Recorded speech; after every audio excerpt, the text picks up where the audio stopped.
Teresita, buenos días. Juan Camilo, muy buenos días. Bueno, Teresita, madrugada de ataques. Ya lo están llamando esto la guerra energética, precisamente por los últimos ataques que se produjeron a distintas refinerías en las últimas horas, ¿no, Teresita? Estos han sido unos ataques terribles en cuanto a lo que han logrado hacer. Empiezan, sí, con los ataques de Israel a las refinerías en Irán, ataques que hay que decir, le ganaron a Israel una reprimenda, por decirlo de alguna manera, del gobierno de Estados Unidos, que está enfrentando una situación crítica con el precio del petróleo. Porque, y seguimos hablando ahorita de los ataques, Juan Camilo, pero es que recordemos que el presidente Trump, una de las razones por las que fue elegido fue cuando el precio del diésel en Estados Unidos llegó a $5 el galón y dijeron que eso era caótico, culpa de Biden, que no hacía nada, que él se iba a encargar de recuperar eso. Ya superó los $5 por cuenta de la guerra en Medio Oriente. Y es que los ataques a esta refinería en Irán hicieron que Irán atacara, como decías antes, las refinerías, sobre todo la de Qatar, es muy grande, muy importante, y la de Riad en Arabia Saudita también. Y el precio del petróleo sí, subió, alcanzó a llegar hasta 118 y bajó y se estabilizó. Pero esto es un impacto, una guerra energética con consecuencias globales hacia el petróleo que uno no consuma, venga del Medio Oriente. Teresita, esta es una pregunta que mucha gente no sabe. ¿Por qué Irán ataca a Qatar, ataca a Emiratos Árabes, ataca a Arabia Saudita? Eso es muy interesante y es algo que no se esperaba. Sobre todo países como Qatar, que durante la guerra, 10 años atrás, que hubo en Yemen, una guerra en la que se enfrentaron a través de terceros, Arabia Saudita e Irán. Los dos luchan por ser un poco el país importante de la región, el que manda y el que toma decisiones. El uno es árabe, Arabia Saudita, y sunita. Los sunitas ven a los chiitas, que es la religión de Irán, por encima del hombro. Dicen, son minoría, no son tan interesantes. Los iraníes son persas y siempre han visto a los árabes como descendientes de tribus nómadas y los miran para abajo. Ya se habían enfrentado en Yemen, entonces ahí los ataques a Arabia Saudita son una sorpresa porque se atrevieron, pero de alguna manera podía pasar. Muy extraño lo de Qatar, porque es que en esa guerra, en ese enfrentamiento, Qatar se mantuvo neutral, lo cual le ganó el resentimiento de los árabes y de alguna manera Irán lo reivindicó como diciendo, hay países en el Golfo Árabe que están conmigo, pero no, desde que inició la guerra los primeros ataques se dieron, sí, a bases militares de Estados Unidos. Perfecto, el enemigo era Estados Unidos, pero el tema energético ha tomado a todos, empezando por Estados Unidos, por sorpresa. En este análisis que usted hace, Teresita, en las últimas horas, y usted que es internacionalista, en el tema de las relaciones para entender el sistema internacional, uno tiene que partir de entender también la realidad al interior del país, al interior de Estados Unidos, lo que está pasando en Estados Unidos, porque sí que le ha generado problemas, Teresita, la salida de este alto funcionario en la lucha contra el terrorismo, el señor Kent, su carta de renuncia y una entrevista, Teresita, que le entrega en las últimas horas a Tucker Carlson, que la vamos a repasar 3 declaraciones. Pero esto va a tener repercusiones en la actuación que Estados Unidos va a tener. Muchas. Sí, vamos a repasar varias de las declaraciones. Esta es la primera del señor Kent con Tucker Carlson, miren. ¿Quién dirige nuestra política en el Medio Oriente? ¿Quién decide si vamos a la guerra o no?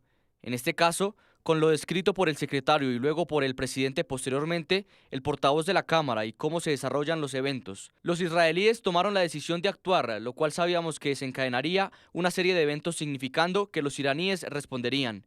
Creo que podríamos haber hecho varias cosas diferentes. Podríamos hacer mucho simplemente a los israelíes. No lo harás, y si te haces, te quitaríamos algo. Creo que está bien que ofrezcamos defensa a Israel, pero al proveerles los medios para su defensa, decidimos cuándo ellos atacan. De lo contrario, corren el riesgo de perder esa relación y los israelíes sentían que sin importar lo que hicieran, sin importar la situación en la que pongan, podían tomar esta acción y solo tendríamos que reaccionar. A él. Aquí hay dos cosas importantes, Juan Camilo, y es una, la guerra con Irán por parte de Israel, sobre todo, estaba cantada desde hace 47 años. El momento en que se fuera a dar, esa era la gran incógnita, pero estaba cantada. ¿Qué pasa con Estados Unidos? Veíamos ayer en la entrevista con John Bolton que el señor Bolton decía, le dije a Trump en su primer mandato, ataque a Irán. No lo hizo. Israel le dijo, no lo hizo. ¿Qué ha cambiado? ¿Qué ha cambiado? Es que, uno, está en el segundo periodo el presidente Trump. Un presidente en Estados Unidos que se va a la guerra y lleva soldados americanos a la muerte fuera del territorio americano, normalmente no es reelegido nunca. La gran excepción, Bush, hijo, porque estaba en la legítima defensa frente al 11 de septiembre. Pero eso pudo haber tenido algo que ver. Lo otro puede ser que Israel, que está entrado en gastos en este momento en una guerra que ellos llaman fronteras seguras después del 7 de octubre. Quieren asegurarse de que en la zona no existan, no queden restos de cualquier enemigo. El más grande es Irán. Iba a atacar a Irán, sí o no, con Estados Unidos. Y para Estados Unidos sabían que si Israel atacaba, Irán iba a responder atacando a Estados Unidos como aliado a Israel. Entonces, pues si ya iba Israel a atacar a Irán, preparémonos nosotros también para estar en esa guerra. En una segunda parte, dura más de 2 horas esta entrevista, es el podcast de Tucker Carlson. Tucker le pregunta al señor Kent, ¿produce Irán armas nucleares? Mire. No, no lo estaban hace 3 semanas cuando eso comenzó, y tampoco lo estaban en junio. Los iraníes han tenido un mandato religioso en contra del desarrollo de armas nucleares desde el 2004. Esa medida ha estado vigente desde entonces y es de conocimiento público. Además, no teníamos información de inteligencia que indicara que se estuviera desobediendo esa fatwa o que estuviera a punto de ser revocada. La estrategia iraní en realidad es bastante pragmática. Los iraníes son obviamente conscientes de que lo que está ocurriendo en su región y su estrategia consistió en no abandonar completamente su programa nuclear. Esto se debe a que vieron lo que le sucedió a Muammar el-Gaddafi en Libia, cuando dijo, oigan, ya no tengo más armas nucleares, haré lo que digan, entregaré mis armas. Bueno, y después bromea con el tema del premio Nobel de Paz. Pero ¿qué esta que era una cosa, Teresita, es lo que Estados Unidos dice y otras las verdaderas razones, ¿no? Que es lo que muchos están señalando. Esto recuerda, Juan Camilo, un poco la guerra en Irak en el 2003, cuando el presidente Bush, como digo, tenía razón en atacar a Afganistán desde la perspectiva de la legítima defensa después del 11 de septiembre. Pero la guerra contra Irak fue inventada con el tema de que había armas químicas, armas de destrucción masiva en ese país, que se sabía que no había. Ahora, el tema de las armas nucleares en Irán, Irán ha dicho que las quiere tener. Ellos pueden tener todas estas previsiones religiosas frente a su uso, pero han dicho que las quieren tener y ese ha sido un problema que ellos han enfrentado con el señor, por ejemplo, el señor Grassi, que es el director de la Agencia Atómica Internacional. Él sostiene que Irán iba en camino a fabricar estas armas nucleares y que por eso las conversaciones que empezaron en el 2015 se frenaron en el primer mandato de Trump y estaban retomando en Ginebra, no iban a llegar a ningún lado. Eso es muy importante, Teresita, porque es que el embajador de Irán, lo hemos entrevistado varias veces y nos ha dicho que Grossi dice que no hay riesgo de producir armas nucleares en Irán. Y uno revisa las declaraciones de Grossi y no son tan así. No. Lo que marca Teresita es, Grossi dice, es más, Grossi ha dicho, el enriquecimiento de uranio de Irán es... no es normal. Es más alto de lo normal. Es más alto de lo normal. Sí. Entonces puede que no tengan, y en eso sí coincide todo el mundo, en este momento armas nucleares, no las tenían cuando empezó la guerra, no las tenía cuando ese gran misil que penetró los 53 metros de bajo tierra el 15 de junio del año pasado atacó. Son ataques que Estados Unidos ha dicho son, la palabra en inglés, Juan Camilo, es preemptive. Empty en inglés es una palabra que quiere decir vacío, cuando no hay nada, está empty. La palabra se traduce en español como una guerra preventiva, pero realmente lo que están haciendo, si uno traduce literalmente, es vaciando al otro de la capacidad de que lo puedan atacar el día de mañana. Y así ha calificado Estados Unidos los ataques a Irán. Ahora, ¿no tenían las armas nucleares? Cierto. ¿Tenían uranio enriquecido y no lograron acabarlo en junio? Cierto. ¿Iban a construir armas nucleares? Probable, no se puede decir sí o no, es probable. Y si las llegan a tener, las iban a usar contra lo que ellos llaman sus grandes enemigos, el pequeño Satanás que es Israel y el gran Satanás Estados Unidos. En una entrevista donde hablaron de todo, hubo espacio para hablar de Charlie Kirk. Y esta es la revelación que hace el señor Kent. Miren. And then, Charlie Kirk is killed publicly in a very horrific way, and we're not really even allowed to look into that at all. And Charlie Kirk was one of President Trump's closest advisors, and he also advocated heavily against a war with Iran. He was in the Oval Office in the lead up to the 12-day war. I wasn't particularly close with Charlie. He was very gracious to me when I was running for Congress, very, very supportive. So we knew each other. And the last time I saw Charlie Kirk on this earth was in June in the West Wing, in the stairway. And I said hi to him, and he looked me in the eye, and he said very loudly, and it's a small, you've been in the West Wing, it's small, it's a tight space. And he said, Joe, stop us from getting into a war with Iran. Very loudly. He was single-minded. And he walked off, and he went, I believe, into the Oval. So when one of President Trump's closest advisors, who is vocally advocating for us to not go to war with Iran and for us to rethink at least our relationship with the Israelis, and then he's suddenly publicly assassinated and we're not allowed to ask any questions about that, it's a data point. It's a data point that we need to look into. What do you mean when you say we're not allowed to ask any questions about that?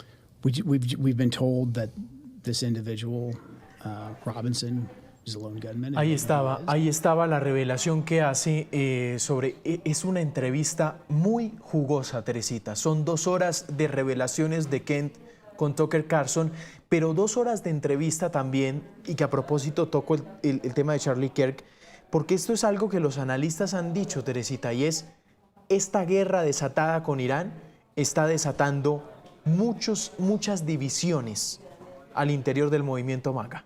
Muchísimas. ¿No? Ya vimos que la renuncia de Joe Kent, que es la persona que tenía información sobre qué es Irán. Irán es un estado que patrocina el terrorismo. A él le correspondía de primera mano mirar, revisar y dar los informes diarios que lee el presidente y su gabinete en sus reuniones de inteligencia sobre Irán. Es decir, tenía esa información. ¿Por qué la guerra ahora? ¿Por qué el tema de atacar a Irán cuando todavía no tienen el arma nuclear? Yo sí creo que hubo parte de que Israel iba a atacar sí o sí y Estados Unidos sabía que se iba a ver involucrado y decidieron ganarle a la respuesta de Irán de atacar a ellos también primero. Pero es una guerra que ha generado complicaciones, como bien lo decías Juan Camilo, al interior del Partido Republicano.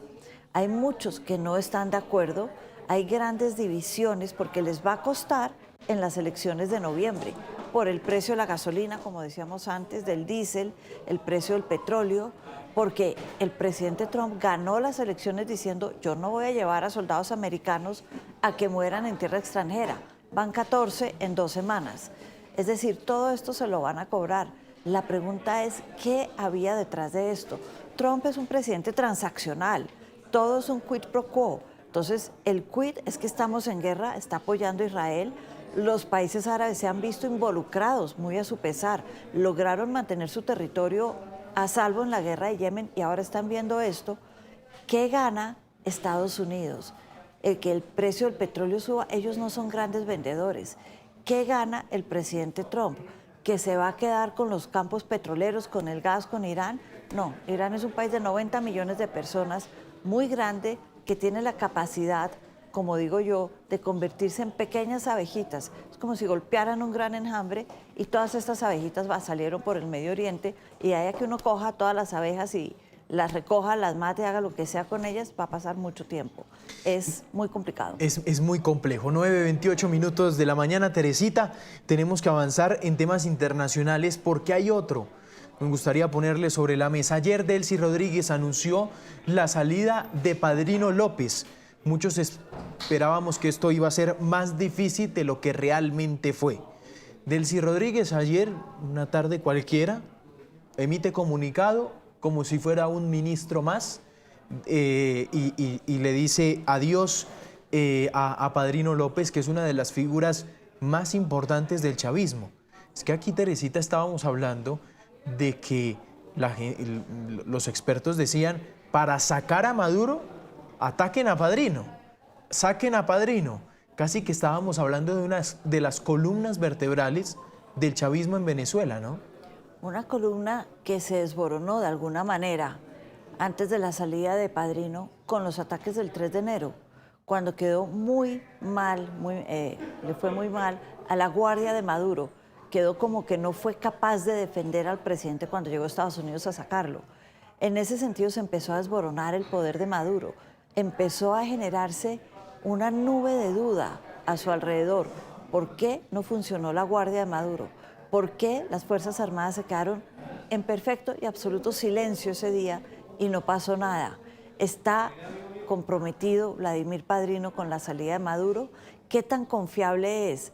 Y a esto sumémosle que sí, que era la ficha clave del chavismo desde momentos de Chávez, muy cercano a Hugo Chávez. Por eso lo nombran ministro de Defensa, donde duró 12 años, para mantener el chavismo dentro de las Fuerzas Armadas de Venezuela, pero muy cercano también, y esto molestaba a Estados Unidos, hay que reconocerlo, a Putin en Rusia. Es más, tiene propiedades en Rusia y se especula y se dice que su plata está guardada en Rusia. Entonces es probable que se vaya para allá. Eso molestaba enormemente, dice, al gobierno de Estados Unidos, y decidieron sacarlo, poner a alguien cercano a Delcy, que no tuviera vínculos con Rusia, pero para muchos, Juan Camilo, la frase muy coloquial, y la voy a decir coloquialmente, es que pasaron de Guatemala a Guatepeor. Porque sí. en el tema de derechos humanos no hay un respiro, por el contrario, estamos frente a un personaje que es apodado el torturador en Venezuela. Exactamente, que además, Teresita, uno pensaba un Diosdado Cabello relegado, pero este movimiento como que uno empieza a recalcular en esa afirmación, porque le pusieron al ministro con el que él está encantado, de su bolsillo, Sí. de su entraña, ¿no? Sí, y es que Diosdado no siempre fue muy cercano al madurismo, por decirlo de alguna manera. Diosdado quería ser el que siguiera después de Hugo Chávez y vio a Maduro como alguien que se le atravesó en el camino. Le fue leal porque frente a una oposición cada vez más importante, pues había que mantenerse unidos. Pero esto favorece a Diosdado, favorece a Delcy, aparentemente debe tener el visto bueno de Estados Unidos. La pregunta es qué tanto favorece al pueblo venezolano. Claro. Vamos a hablar, por supuesto, de este tema en segundos. Son las 9:31 minutos de la mañana.